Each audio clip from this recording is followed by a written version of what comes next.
Ladies and gentlemen, I would like to welcome you in the aula of our university for the inaugural lecture of Professor Wim Naudet, who is appointed as an extraordinary chair of business and entrepreneurship in emerging markets. We have a tough act to follow today because in parallel is the opening of the new University of Sports Center, where I think a lot of people went. But the academic core business of university has to go on. And so we are very curious to listen to you. The title of your lecture is The Three Tenors of Development Economics Meet an Entrepreneur. So, Professor Naudet, you have the podium, and we're looking forward to your lecture.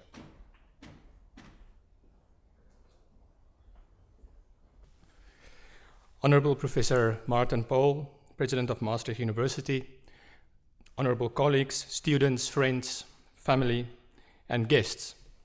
We have to start somewhere. So let us start in 1990. In 1990, it was the end of the Cold War. The Berlin Wall had just fallen. Nelson Mandela stepped as a free man from prison, and the Human Development Index was adopted by the UN. In 1990, the Hubble telescope opened up an exciting new view on the universe. And in 1990, the three tenors sang for the first time.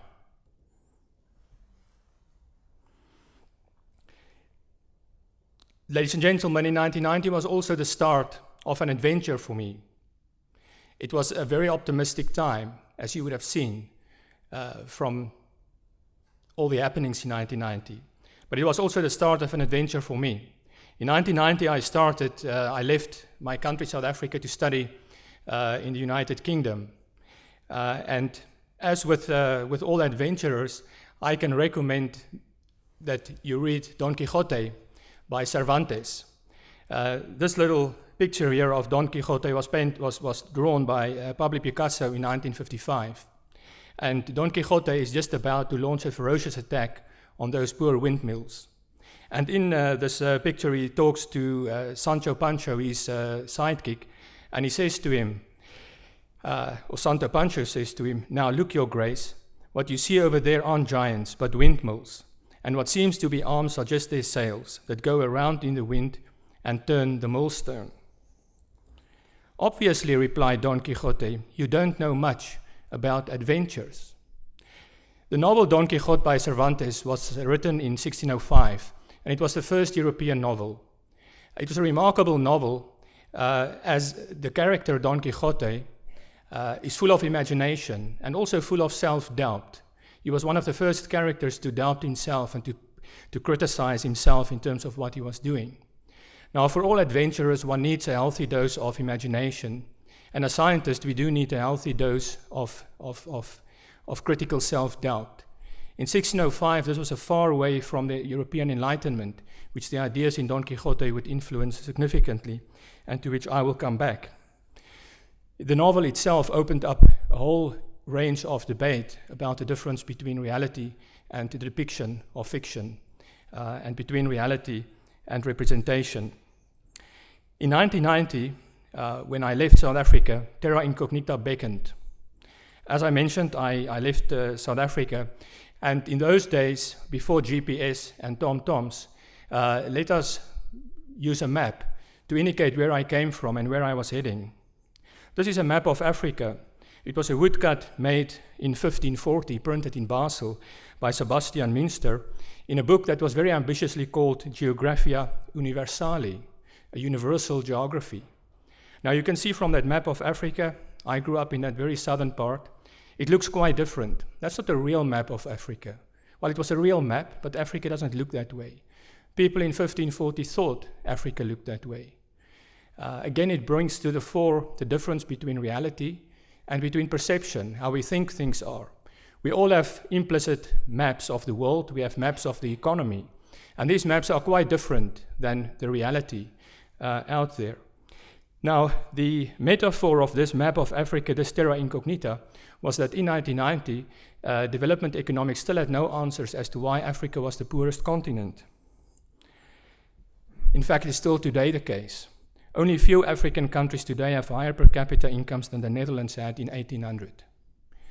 In 1990, the question was, why is there a terra incognita in development economics in explaining this vast disparity? Now, I traveled to the University of Warwick, where I studied development economics, and afterwards I worked at the University of Oxford at the Centre for the Study of African Economies. And over that time, getting into development economics, I came to the conclusion that we can summarize the entire oeuvre of development economics in 3 bullet points, which I call the 3 tenors of development economics. These 3 tenors summarizes what we know about development economics and why we find that some countries are rich and some countries are poor. The first is that structural transformation is needed. It's a sine qua non for development.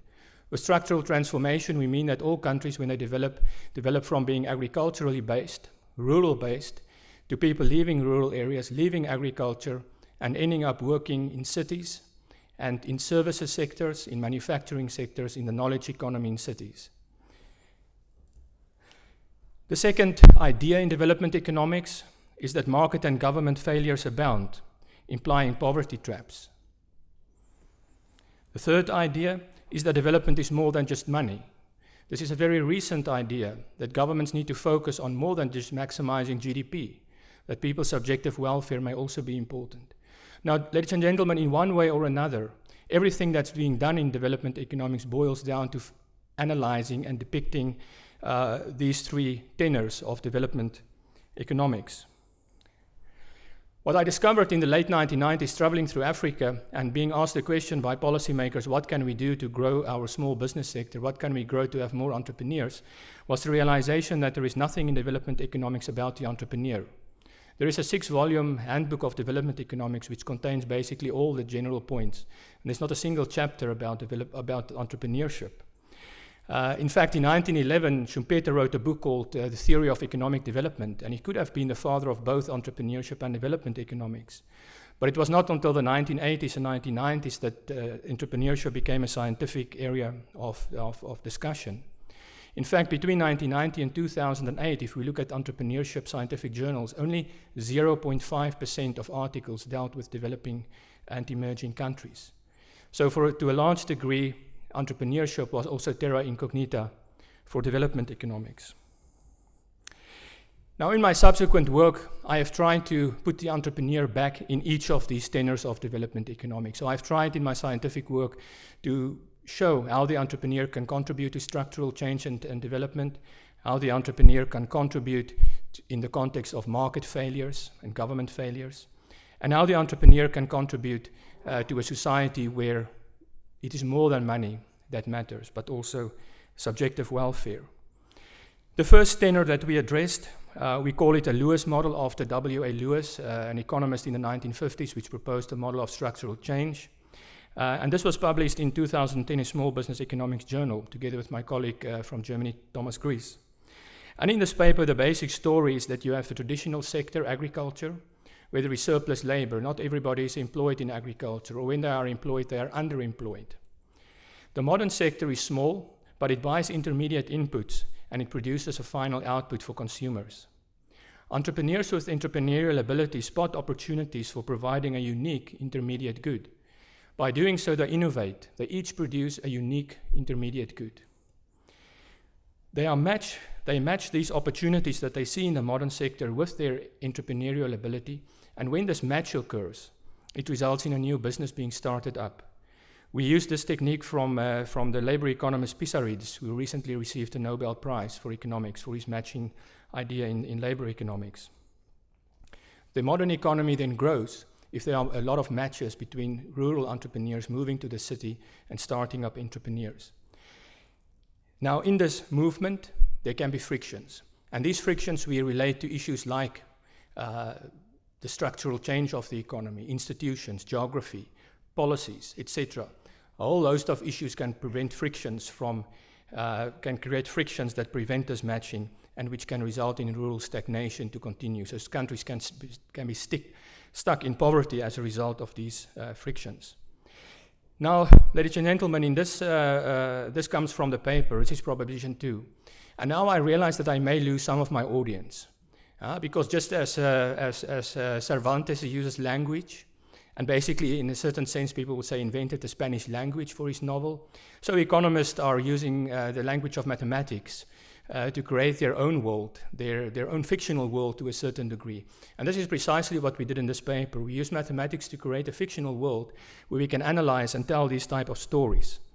I'm going to show this to you not because I want to lose you from following me, this is not the intention. The intention is to show you how economists think and how economists are putting a concept like the entrepreneur back into traditional models of development economics. It's a fundamental way in which science of economics works.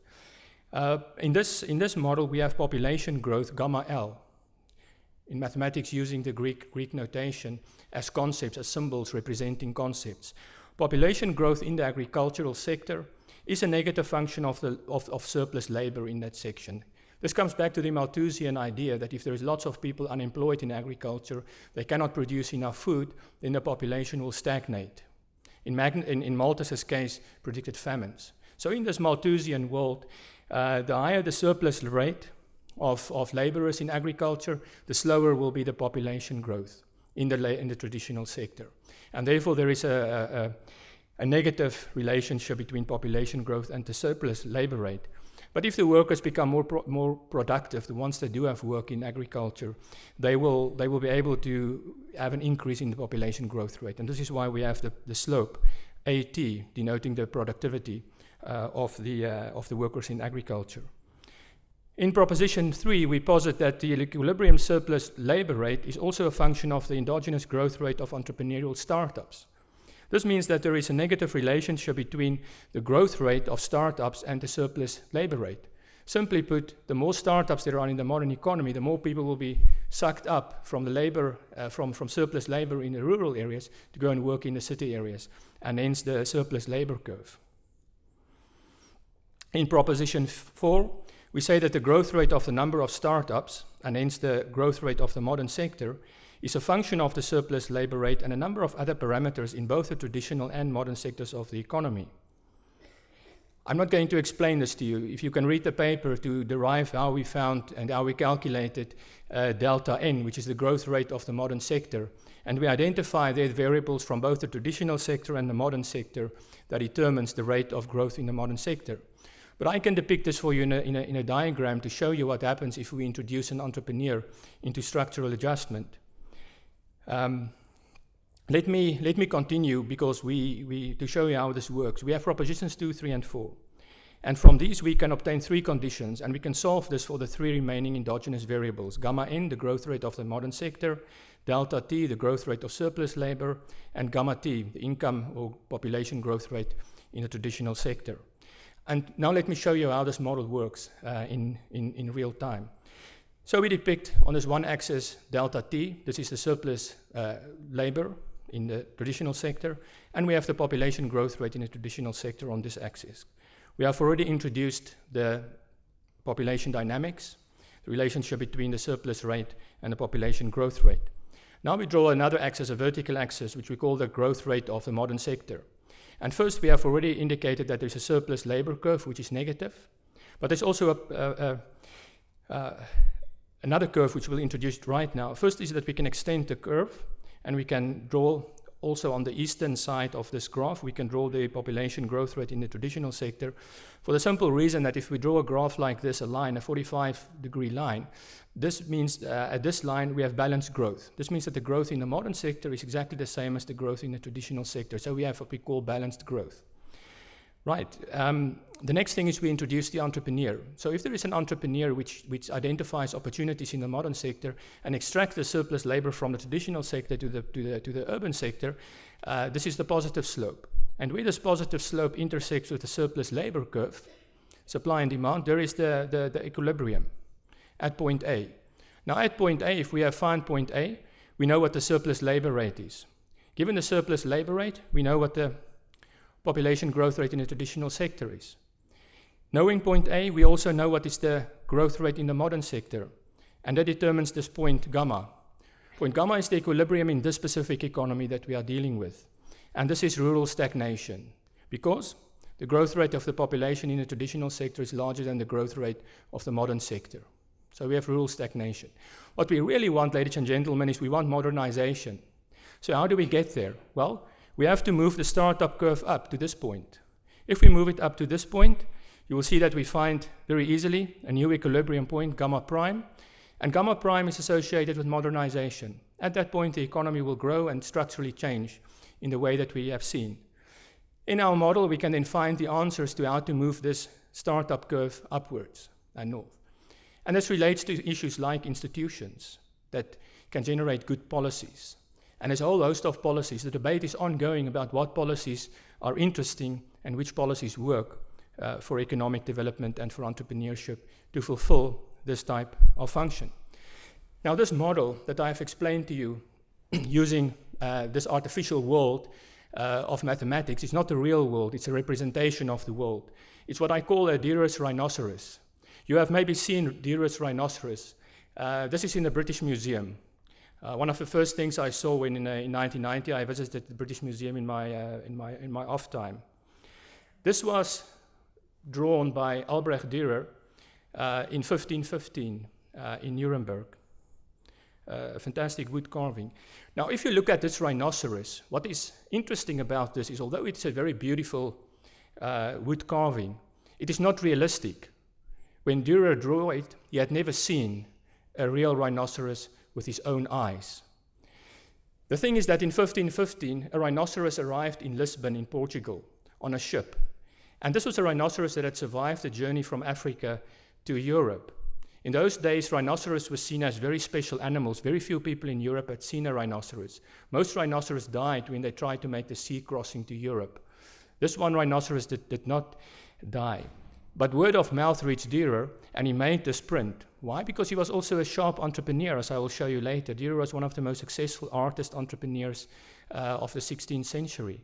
And lots of people wanted to have a model that they could show one another. And so he made lots of replications of this. And it was distributed all across Europe that people can see rhinoceros. And people had a good idea of what the rhinoceros looked like. Again, it calls into question a difference between representation and reality. In such a way is our model as well. We think that our model is nice, is beautiful mathematically to look at, but it's not precisely what reality is really about. Now, what is for me very interesting about this rhinoceros, that people who know a rhinoceros will tell me is completely fictional, is this little horn on the rhinoceros's back, this little unicorn, which people believe, this kind of like superpower that this rhinoceros has. And this is the same with entrepreneurship. Many people also believe that entrepreneurs has this kind of like superpower, this little horn on their back, which they call sometimes innovation or radical innovation. And this brings us to the second point about government failures, the second tenor. Together with Thomas Gries and Natasha Bilchik, we wrote a paper on radical innovation redefined. Now, radical innovation is different than the innovation we had so far in our model. In our structural change model, we had entrepreneurs coming from the rural area to the city area, providing an intermediate good. These were kind of like run-of-the-mill innovations. We call it incremental innovations. But sometimes there comes really radical innovations that change the world.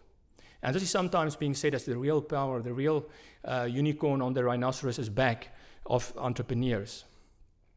But this is difficult. There's a lot of theory about how to generate radical innovations. In our story, what we do differently is we recognize that radical innovation is very expensive and very time-consuming. Studies have found, if they look at a sample of 20, 30 radical innovations over time, it takes 30 to 40 years of gestation of investment before a radical innovation is brought to market. They are subject to lots of uncertainty, lots of special conditions has to be in place. And this means that a stochastic event can happen which can suddenly make an innovation profitable. Let's take the example of the wheel. The wheel was a radical innovation, but surprisingly the wheel is relatively recent in human society. It was only about 5,000 years ago that humans started inventing and using the wheel for transportation. The reason is you can invent a wheel. The problem is you also need an axle. And unless you can solve the problem of the wheel and the axle, you cannot have transportation. Yes, you can have a potter's wheel to make bread, but you cannot make transportation from that. But unless somebody comes up and solves the technological problem of the axle, if you've invented the wheel, suddenly that can generate the transportation. You can have a wagon, which can change how the economy functions.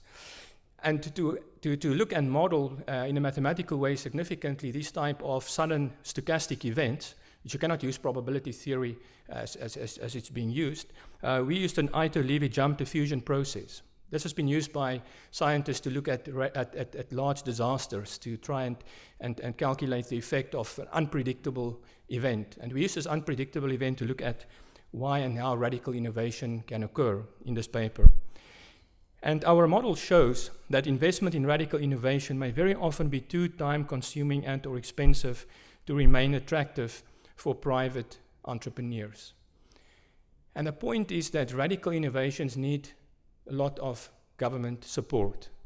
If we look at the internet, if we look at smartphones, etc., we will all find these examples of radical innovations where government in support has been vital.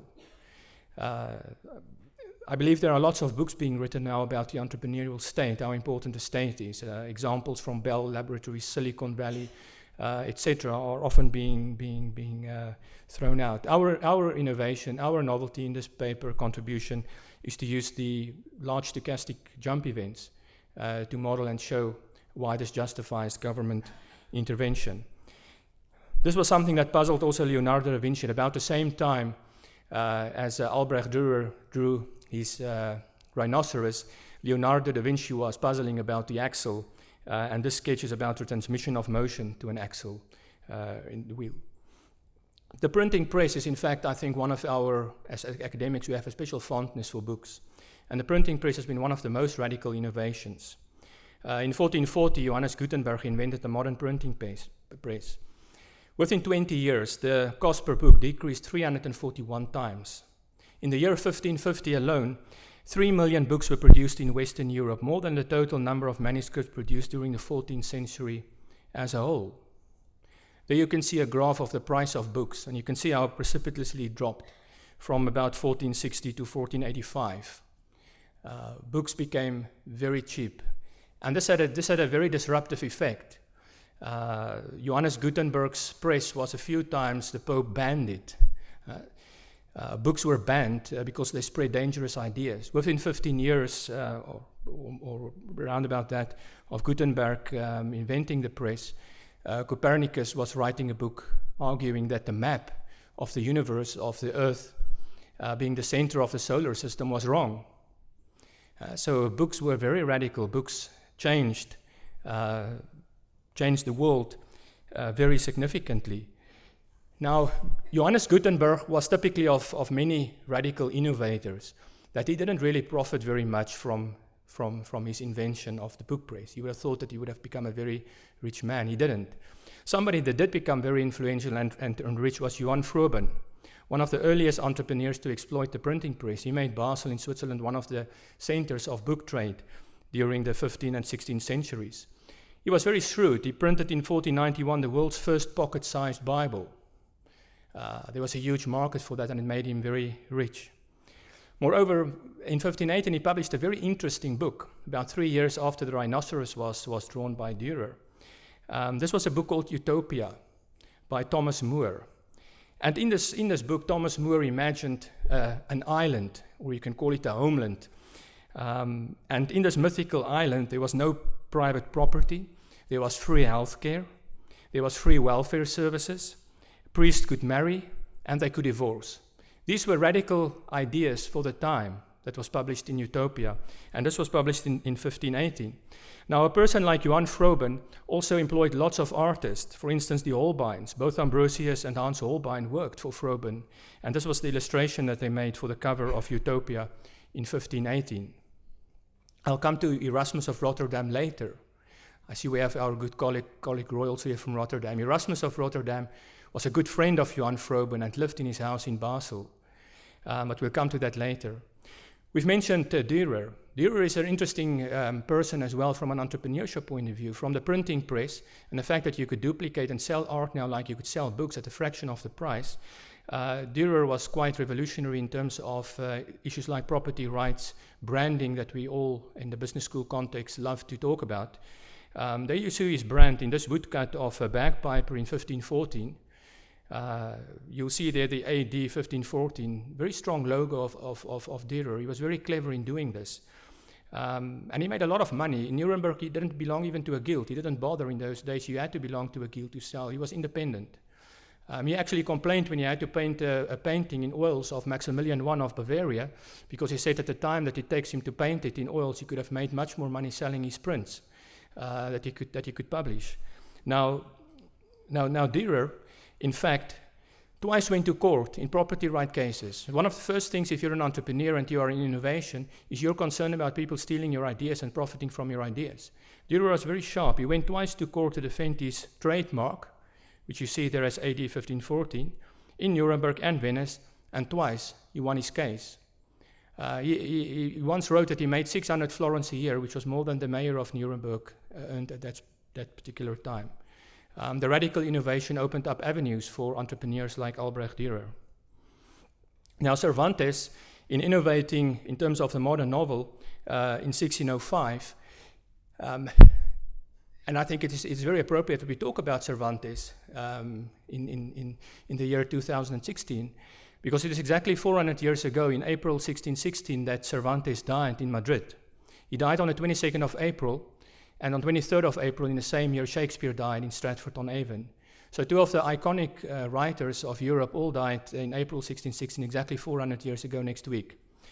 And I think that is also, it would be a miss at the university to forget these two icons of Western culture and Western science in a way in this year of remembering their passing away. But it was somewhat a miracle that Cervantes managed to innovate in this novel of his. His novel had a huge effect in the world. Sigmund Freud, for instance, taught himself Spanish just so that he could read Don Quixote in original language. And Cervantes himself, he was caught by the Ottoman pirates. He was held ransom. He had about 30 failures as a playwright. He was excommunicated by the Pope. He was twice arrested in Seville. He had a terrible life. And again, as an innovator of the novel, he died a pauper. But not after he had written the miracle book of Cervantes. Now, he also complained, and this is something that I found, I look at the students in his room as well and the academics. I find this to be quite interesting. I think many of you students would agree with what Cervantes wrote and would immediately agree with me that his book, written in 1605, is still relevant to us today. Because Cervantes wrote that for a man to attain to an eminent degree in learning will cost him time, hunger, nakedness, dizziness in the head, weakness in the stomach, and other inconveniences. How many of your students have experienced some of these issues? Yes, for sure. Yes, I see some hands are being raised immediately. Cervantes knew what he was talking about. Now, of course, in his novel, this was the first novel in which he created doubt. His character, Don Quixote, really doubts himself, whether he can do things. And this is something that I think will come back later in my lecture as well. Now, the books like Cervantes' book, the books published elsewhere had a very important impact on what is called the European Enlightenment. So just to summarize, in 1440, radical innovation of the publication press, 1 million books in the 16th century, including books by Cervantes and by Copernicus. In 1627, Gabriel Naudé publishes advice for the creation of a library, and he creates the first public library, the library for Mazarin in Paris in 1644. It's one of the first public libraries. Naudé made it open for everybody to be able to go to the library. And in 1644, his library was bigger than the Bodleian Library in Oxford. Of course, this was very early days of the Enlightenment in Paris, in France, and subsequently his library was destroyed, precisely because the rurals of those days in France really feared people getting in touch with ideas which could make them realize that institutions, democracy, openness, transparency may be important after all. But that just didn't stop the Enlightenment in France. Between 1751 and 1772, the famous Encyclopédie was published. And the Encyclopédie was very ambitious. It wanted to change the way people think. And how did people think? Well, up until that time, people didn't really think that they could improve their lot in the world, that there could be progress and development.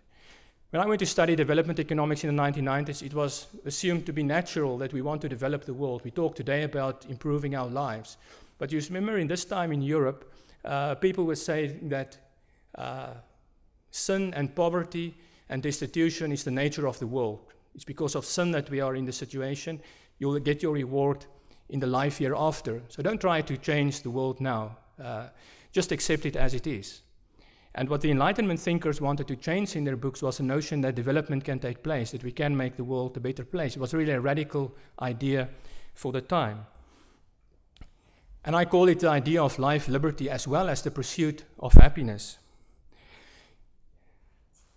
Is happiness possible? And yes, we saw that this idea that we can individually search for individual happiness, we saw this in no other place, for instance, than the United States Declaration of Independence in 1776.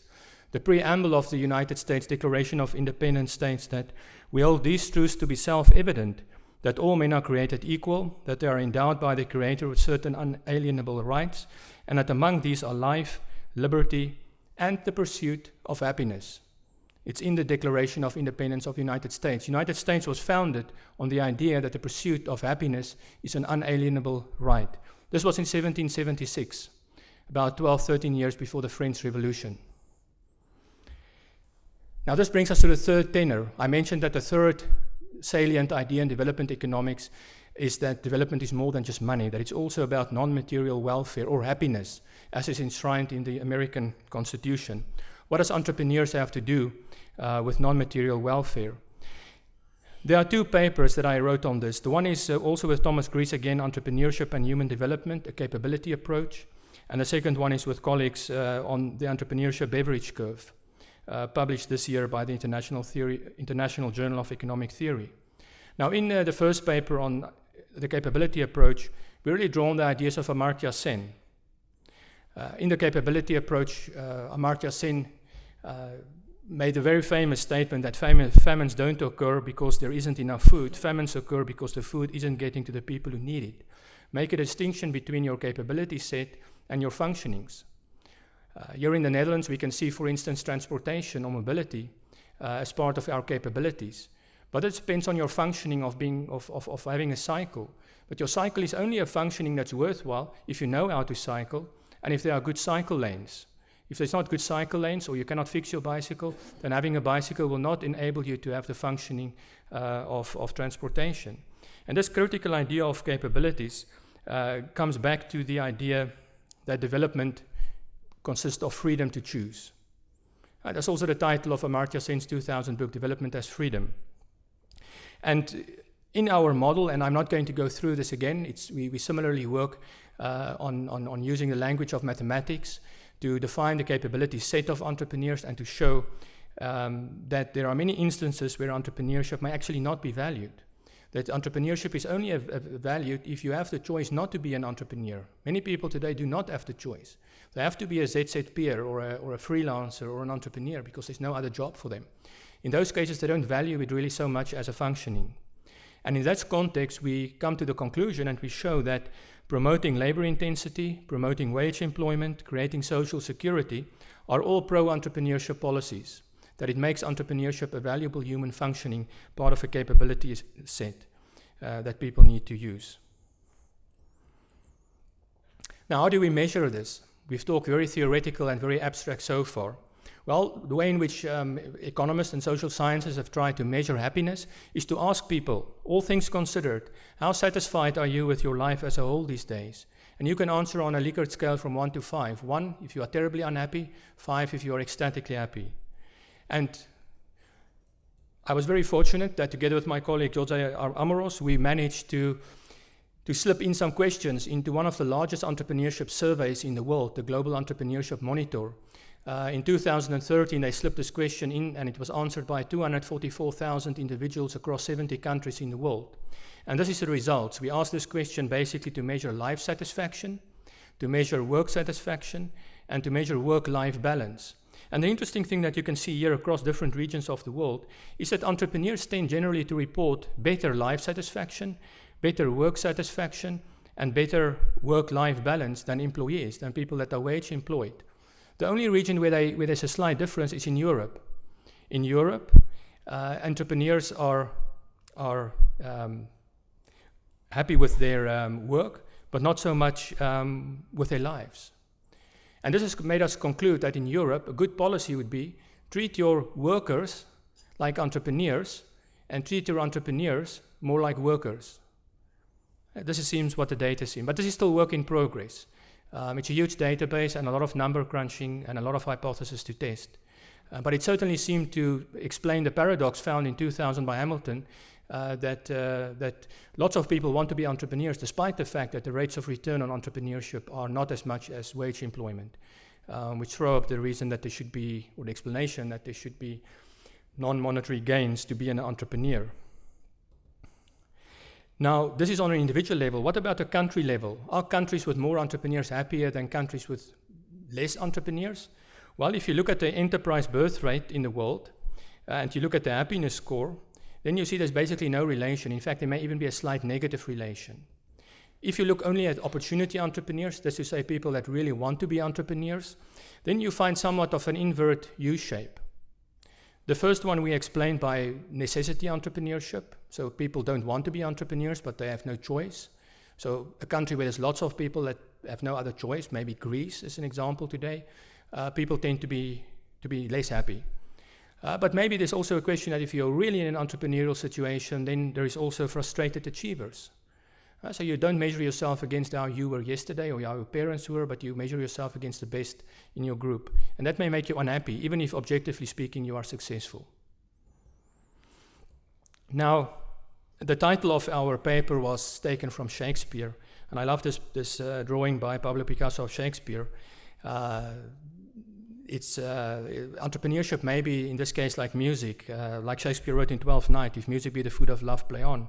Give me obsess of it, so that surfeiting the appetite may sicken and so die. So maybe there is such a kind of optimum point of entrepreneurship. And indeed, I see increasing number of papers talking about the optimal rate of entrepreneurship for an economy. It may also be that there is an optimal rate in terms of happiness levels and subjective welfare in the economy. Ladies and gentlemen, something may be missing in the story so far in this novel. So far, we have the three tenors have made a very pleasant, positive, and happy entrepreneur.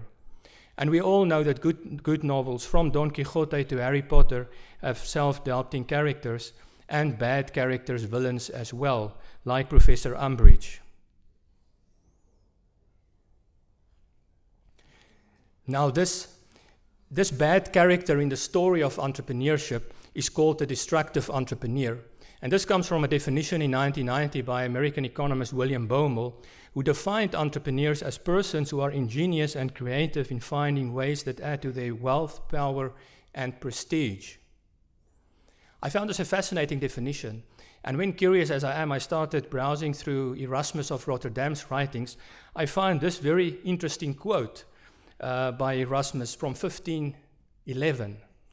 Almost the same time as Dürer was drawing his rhinoceros, he was saying that great eagerness in the pursuit of wealth, power, or honor, and we could just as well have changed the word honor to prestige, cannot exist without sin.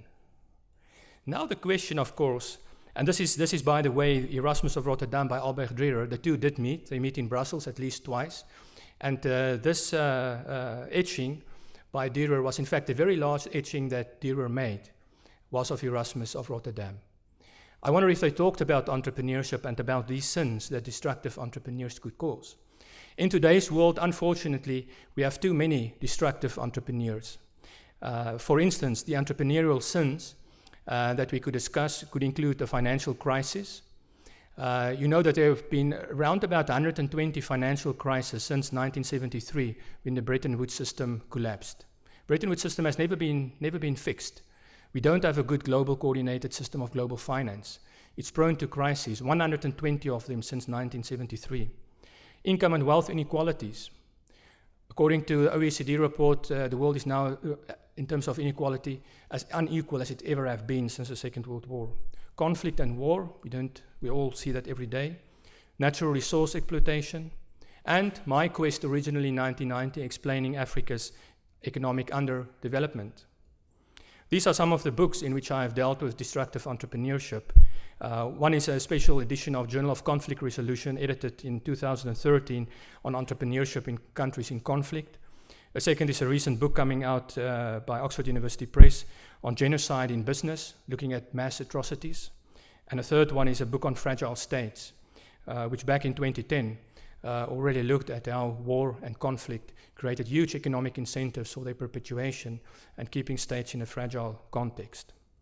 Now, let me use an example. There's too much. I cannot cover all of the material that we have dealt with in these 3 publications, but let me do share with you one aspect of destructive entrepreneurship that is very relevant. That's the simple fact that natural resource abundance creates huge incentives for destructive entrepreneurship, for rent-seeking, for looting, and this makes the institutions, the rules of the game, the ways that structure human behavior, as Douglas North called it, very important. This is doubly important in Africa because coming as I did in 1990 from the southern point of Africa, I was always impressed that Africa has so much natural resources, fantastically rich continent.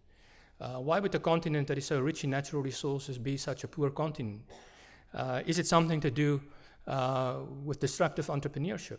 Well, until that time, there was nothing in the development economics literature on Africa that even talked about entrepreneurship. It was only saying there's not enough entrepreneurship, but it wasn't saying that there is the wrong type of entrepreneurship is prevalent in Africa. Let me take an example of South Africa, because I know this example very much, but there are many other examples that I could have taken. This is an index by the World Bank of the institutional quality in the country. And one of those aspects are the control of corruption. So how good is society in controlling corruption in South Africa? And what happened since 1996? You can see a steep decline, which accelerated around 2007, 2008.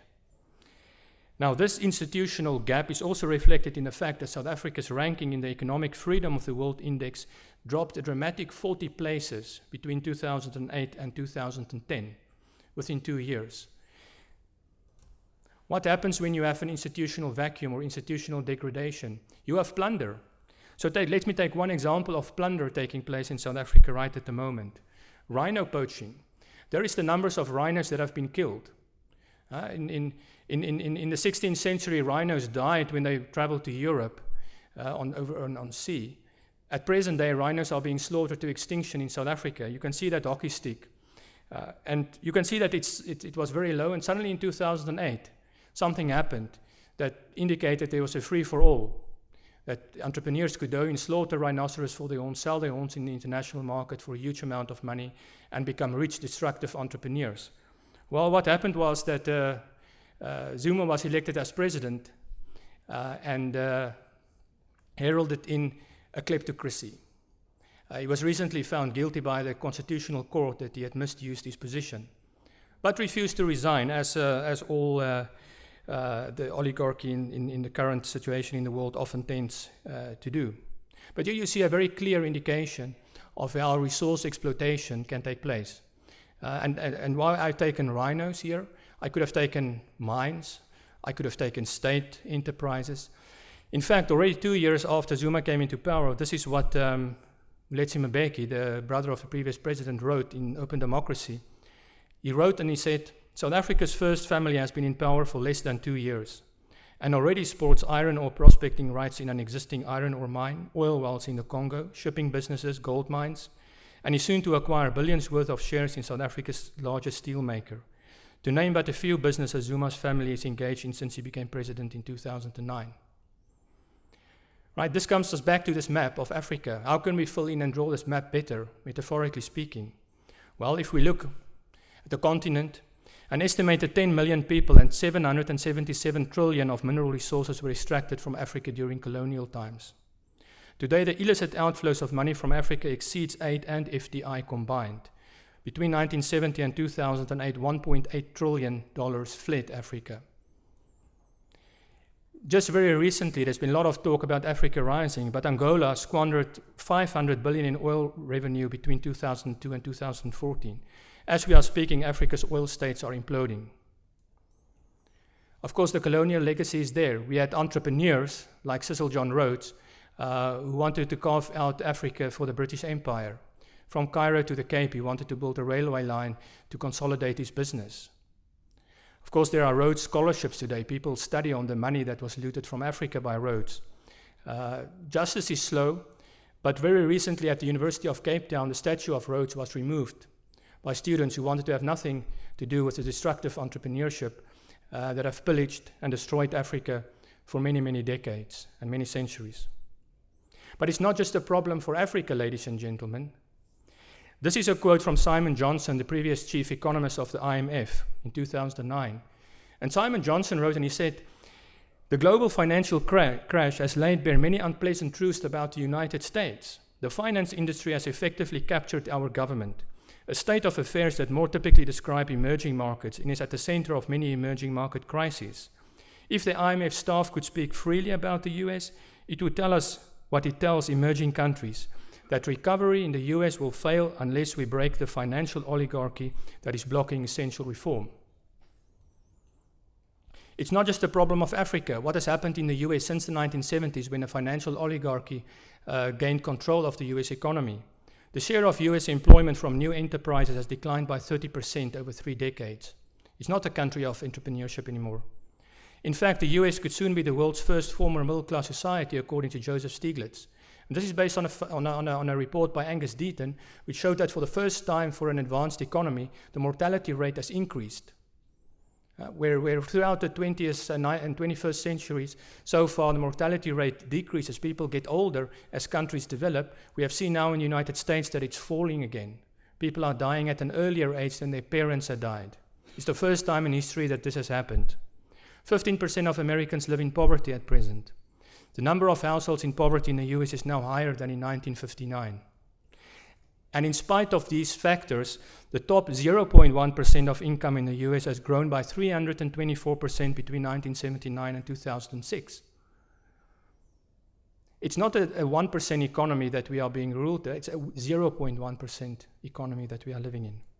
But it's not just a problem for the United States.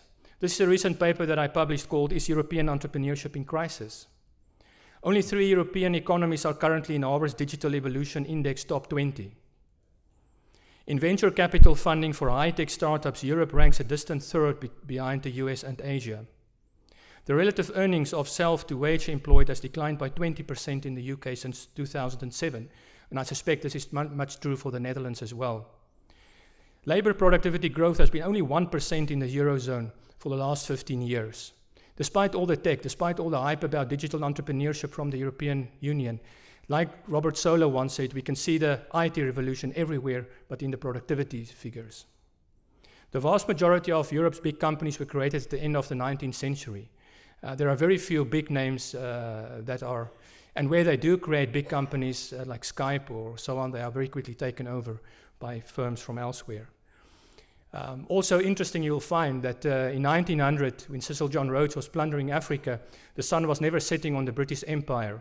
Today, there is not a single UK or British firm anymore in the top 100 innovating firms in the world, according to Thomson Reuters' index. Not a single one. And on the other hand, there are at least 30,000 lobbyists working in Brussels. This is where the entrepreneurial talent in Europe, ladies and gentlemen, is going. It's not just a problem for Africa. We see in Brazil, we see corruption, scandals about the oil. Operation Car Wash, very nicely named. In Russia, the story of the oligarchs, the Gulf states and Turkey, and the selling of ISIS's oil. A recent newspaper article was describing ISIS as having financial sophistication rivaling Wall Street. China's property bubbles, the recently leaked Panama Papers. These are all showing us that we are living in a world where destructive entrepreneurs are making it very rich. And I found this cartoon quite interesting. Rousseff talking about protest in Brazil against this. And of course, a big fear that it may actually turn out that Brazil is looking quite a lot more like Europe. This also indicates to us, ladies and gentlemen, that the old categories of advanced economies, emerging economies, developing economies are really changing very fast. We live in a world of Bitcoin, of Facebook. These don't know any borders. We see increasingly hybrid states where the private sector together with government are creating special economic zones. We are seeing a lot of pressure on the national state, the nation state, with the idea of national sovereignty. It was an invention of 1648 in the Peace of Westphalia, which may be increasingly outdated. Some people forecast that also with Bitcoin, it will become impossible in 20 years' time for governments to have taxes, in fact. You cannot trace who's buying using Bitcoin. These disruptions are occurring worldwide. Estonia has created a virtual citizenship now. And the question has been asked, if we have so many thousands of products to choose from every day, why do we only have 193 countries in the world to choose from, where to live and where to work? This is certainly going to put pressure on it. The fact is that the entrepreneurship going haywire has created an elite. There are 62 people in the world that now hold as much wealth as half of the world's population. I could probably have fitted all 62 people in on the slide who owns half of the world's wealth as we speak. Of course, last year and the year before that, Thomas Piketty, French economist, book was a bestseller. And in his analysis of income inequality and this growing fortunes of the few, he implied the end of the era of productive entrepreneurship. According to Piketty, after the Second World War destroyed the assets and the properties of the wealthy class, and that led to economic growth being faster than the rate of return on assets. And he said that was an extraordinary time, an unexceptional time in the world history, but we are now reverting back to the previous state, where it's much better just to have your assets and live off your assets than to create anything productive. So in Piketty's book, implies the end of the era of productive entrepreneurship. This is also what Paul Krugman is afraid of. And Paul Krugman actually says that if you have a situation like this, where you have lots of wealth to be made from being a property holder instead of productive investor, then if you also have, if you make it easy to replace workers with machines, then you have the rise in the ratio of capital to income. And these two coefficients, R, the growth rate on capital, and G, the growth rate in the real economy, will widen. And Piketty has argued that this will happen, and Krugman also shares this view. Now, the first sentence there is for me the interesting one, replacing workers with machines. This is in fact what entrepreneurs are doing, and we can argue whether these are productive or unproductive entrepreneurs. A recent report from University of Oxford argued and calculated that 47% of US and 30 to 40% of Dutch jobs will be replaced by computers over the next 2 decades. This is exactly as, in terms of Piketty's analysis, it will increase the gap between the haves and the have-nots. And if you read the press, you will see a lot of highlights. These are some highlights that I just selected randomly from the press about killer robots, about computers replacing the middle class, etc. It's currently one of the key elements of the time. And it's interesting that when the rich and the famous met in Davos this year, there was no discussion about the crisis in the Middle East. There was no talk about climate change, about poverty. The issue was Industry 4.0. How can we have more technology to increase profits? That was what Davos was about in 2016. This is a picture of a factory in the north of the Netherlands making milking machines. Can you spot the worker? There's one person there. It's completely automated. In a way, it has been called a Narrenschiff, a ship of fools. And this is in fact illustration. Albrecht Dürer was one of the people who made an illustration for the book by Sebastian Brandt, published in 1494, which was called The Ship of Fools. And here in The Ship of Fools, the people are trying to steer the steering wheel. But the Ship of Fools has become a metaphor for the world, indicating that we are all on the ship with no steersman. Nobody is giving direction to the ship. And it's basically like the Wheel of Fortune. It will go anywhere. It can go off the cliffs. It can go onto the rocks. And if we think that we are currently in a leadership of fools, consider the following, that the public bailout money spent in the West to bail out the banks in 2009 was 700 billion. It could have erased global poverty for 50 years.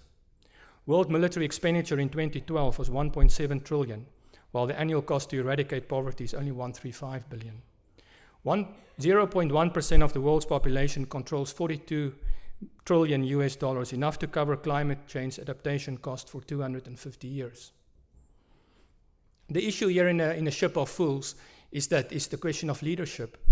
And interestingly enough, this is something that development economists have neglected, the importance of leadership for economic development and for eliminating the threat of destructive entrepreneurship.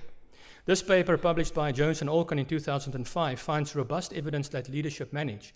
And they use this by actually getting around the endogeneity problem in science to take a natural experiment, situations in countries where leaders have died while they were in office, to see whether there is in fact a change in policies for the better.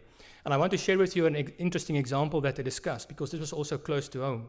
Leadership and growth in Mozambique. There you see in Mozambique the economic growth rate. And what you can see is that in 1976 and between 1986, there was a huge drop. What happened? Well, in 1976, Samora Machel became the president of Mozambique, and he immediately banished all private property, nationalized all assets, drove a very communist regime. Of course, destroyed the economy. The economy contracted by 7% a year. Then in 1986, Machel died in a plane crash. His plane fell in South Africa. And what you can see is immediately after Machel's death, the economy made a turnaround. Why? Because the new regime, again, made private property possible, supported the private sector, tried to deal with the conflict. And we see that leadership policies made a huge difference. It was at some stage where Mozambique was one of the fastest growing economies in Africa. The Commission of Growth and Development, chaired by Michael Spence, Nobel laureate in economics, worked for 2 years to ask what 13 countries in the world who consistently grew more than 30% or more than 7% per year for 3 decades had in common. And they were surprised in this report that national leadership matters. They begged the question, why did nobody ever look at leadership before? What's the importance of leadership? How does leadership change the direction of the ship of fools? And of course, we can also take an example from China. Deng Xiaoping in 1978. He made agricultural reform. Through agricultural reform, he stimulated rural and farming entrepreneurship. He allowed farmers for the first time to be entrepreneurs, to sell their goods into the free market. What happened? 600 million people in China were lifted out of poverty. There's a number of people in poverty in China since 1978, when Deng Xiaoping came into power and reversed Mao's policies. It has been called the single most poverty-reducing policy of the 20th century. This one policy that Deng Xiaoping did to make it possible for farmers in China to become entrepreneurs, lifted 600 million people out of poverty. And a lot of those people went to the cities in the Lewis model fashion that we explained earlier, where they were more productively employed today. Now, in 1990, the three tenors sang for the first time, ladies and gentlemen. And I use them as an example, not that I'm necessarily so fond of the three tenors myself. But subsequently, the three tenors were embroiled in debates about excessive financial remuneration. Yes, tax evasion. In Germany, they were found guilty. One was actually invited to serve on FIFA's ethics committee. Nice one. Collusion. There was an antitrust case, which is still used as a case study by business schools. Well, they were involved in good things as well. Social entrepreneurship. The reason they were created was to get money for cancer research. And of course, it inspired a lot of imitation as well. For instance, in the three Chinese tenors. These are typical of entrepreneurship. Now, ladies and gentlemen, as I said, I did not particularly like the three tenors as an act. I did and do admire Placido Domingo, and his performance of Verdi's Othello is amongst the best ever. But I chose to start with the three tenors and include them in the title of my lecture this afternoon, not only for these metaphors of the skewed and dashed hopes and skewed incentives, but also for the connotation through the word tenor to the world of opera. The world of opera brings together words and music and the visual arts like nothing else. It has its origins in the Greek ideals of the perfect work of art. Having toured the world of the written world, visual art and music in my lecture so far, it is now time for me to come full circle and connect all three. In fact, connect all the dots. At the time when Cervantes was finishing the West's first novel around 1605, in Italy the young Claudio Monteverdi was, after the death of his young wife, working on the West's first opera, Orfeo, premiered in 1607, based on the Greek legend of Orfeo and Eurydice. In this opera, the hero, Orfeo, is a tenor.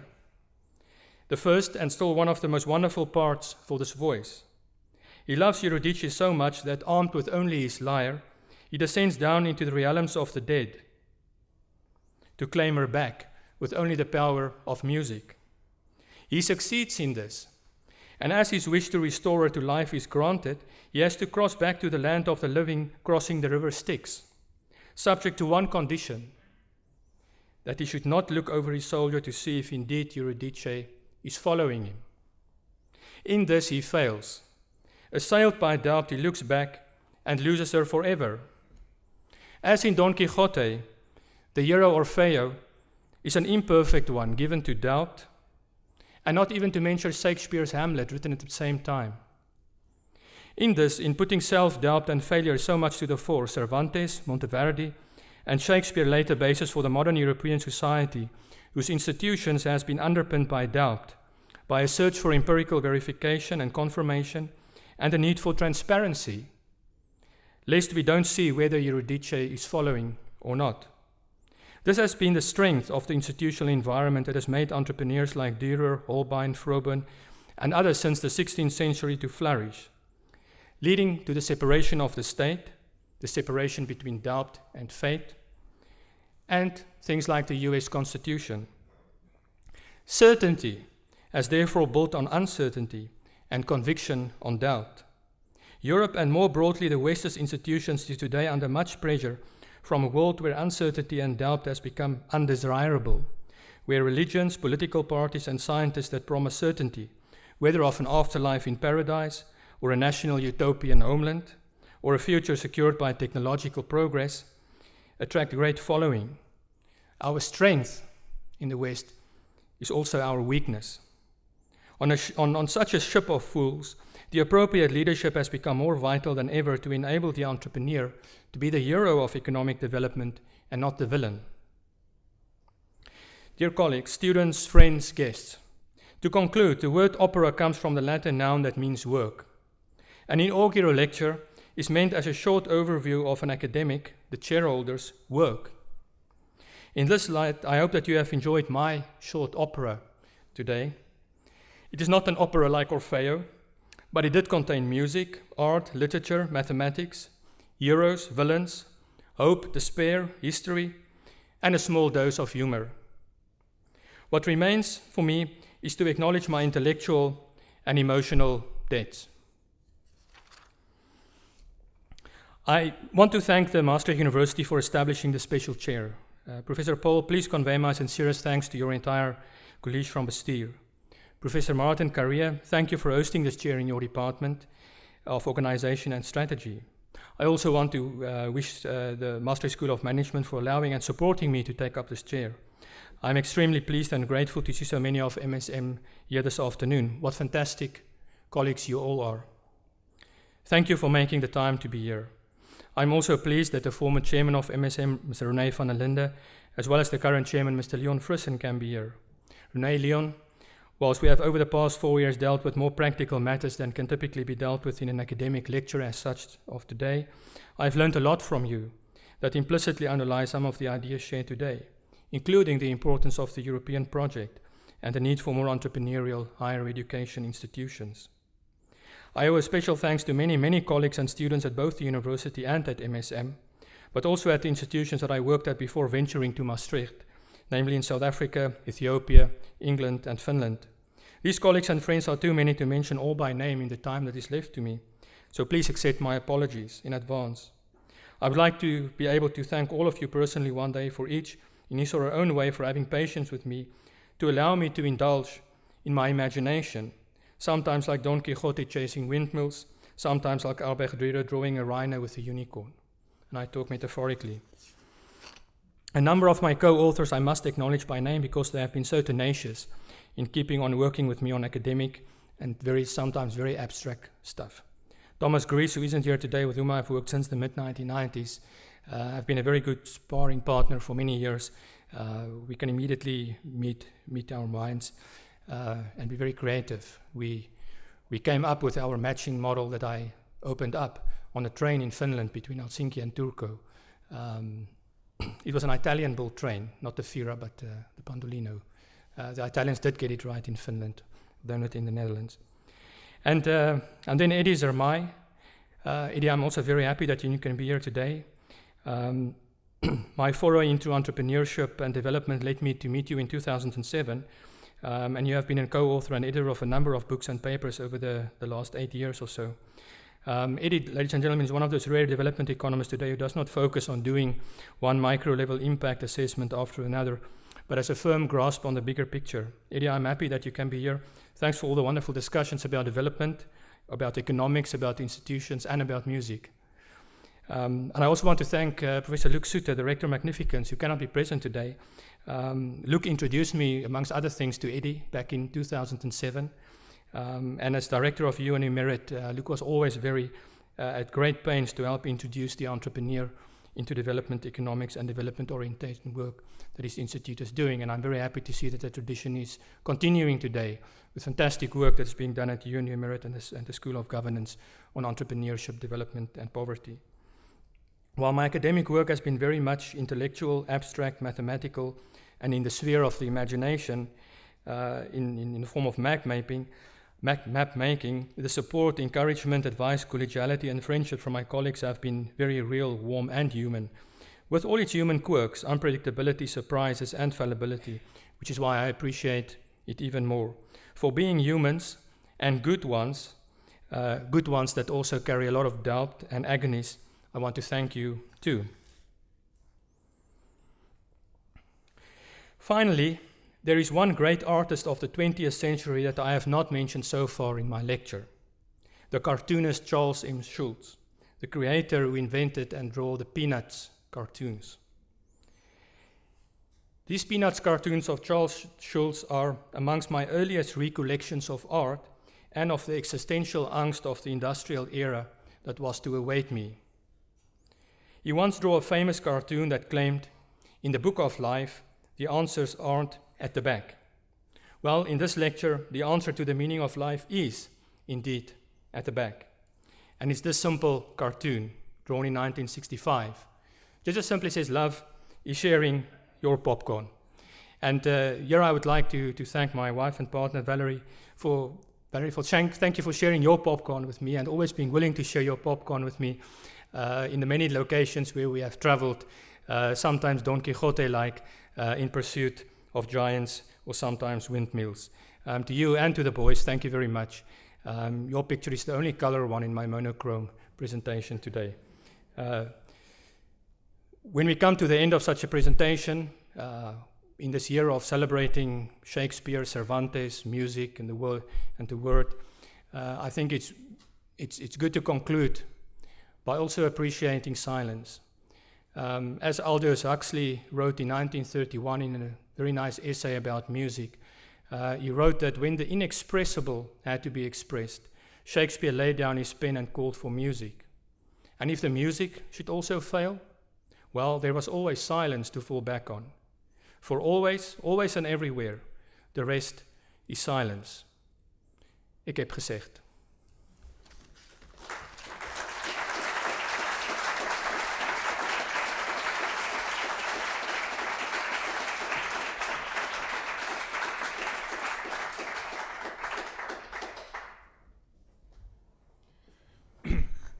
Thank you very much, Professor Naudet, for this impressive and extensive lecture. With the completion of this inaugural lecture, you're officially, of course, though you have been working already a while at this university, officially appointed in this special chair. While listening to your lecture, where you made clear that we need good entrepreneurs and well-skilled entrepreneurs, at some point I was a bit worried that you will show another painting of Albrecht Dürer as a contrast to the three tenors, the four horsemen of the apocalypse. If I think about all these computers taking over, the dying middle class, the loss of jobs.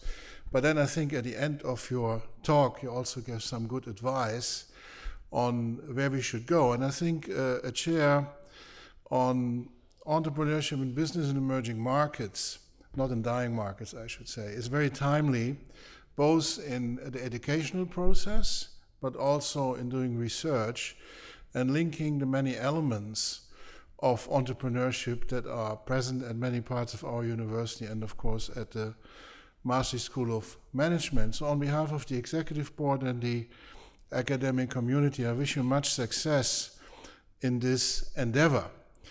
Of course, you're also Dean Director of the Maastricht School of Management, and I think I should give you some advice on the future of the relation between our institutions. And I go back to one of the first paintings you showed by Pablo Picasso. I would say, if you look from across the river, from MSM to the university, I would suggest humbly that university is neither a giant nor a windmill. Maybe it is some good advice for the future. Lastly, I was really taken in that we share more things than the eyes meet, and I would like to make a personal observation. As you, I'm a big fan of opera, and we also seem to have a common history in printing, because one of the ancestors of my own family, from my mother's side, also was an assistant of Gutenberg and also worked as a printer in Basel.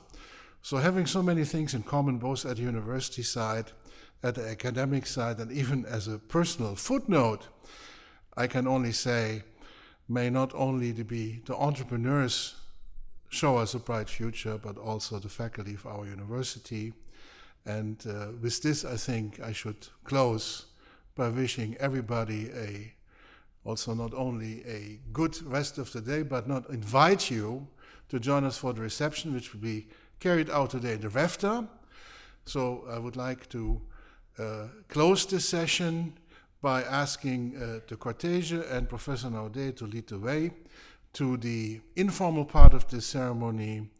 And with this, I would like to close this session. Thank you very much.